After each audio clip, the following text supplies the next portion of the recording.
İngiltərənin Manchester City klubu 5-ci liqaya düşmək təhlükəsi ilə üz-üzədir. Bu haqda The Telegraph məlumat yayıb. Maliyyə Fair Play qaydalarının çoxsaylı pozuntuları təsdiqlənərsə, şəhərlilər təkcə Premier Liqadan deyil, həm də İngiltərənin bütün peşəkar futbol sistemindən xaric edilə bilərlər. Əksər ekspertlər əvvəllər Manchester City üçün ən ağır cəzanın xalların silinməsi və ya Premier Liqadan aşağı liqaya düşməsi olacağını proqnozlaşdırmışdılar.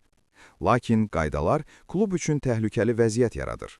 Championship, 1-ci liqa və 2-ci liqaları idarə edən İngiltərə Futbol Liqası, EFL, Premier Liqadan xaric edilən klubu avtomatik olaraq öz üzvlüyünə daxil etmək üçün rəsmi olaraq öhdəlik daşımır.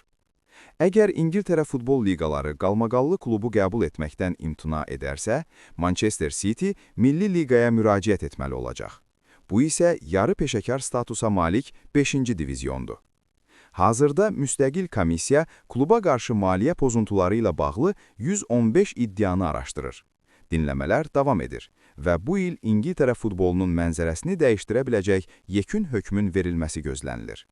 Ən pis ssenari gerçəkləşərsə, dünyanın ən varlı klublarından biri bir neçə min tamaşaçı tutumuna malik stadionlarda yarı peşəkar komandalarla oynamaq məcburiyyətində qalacaq.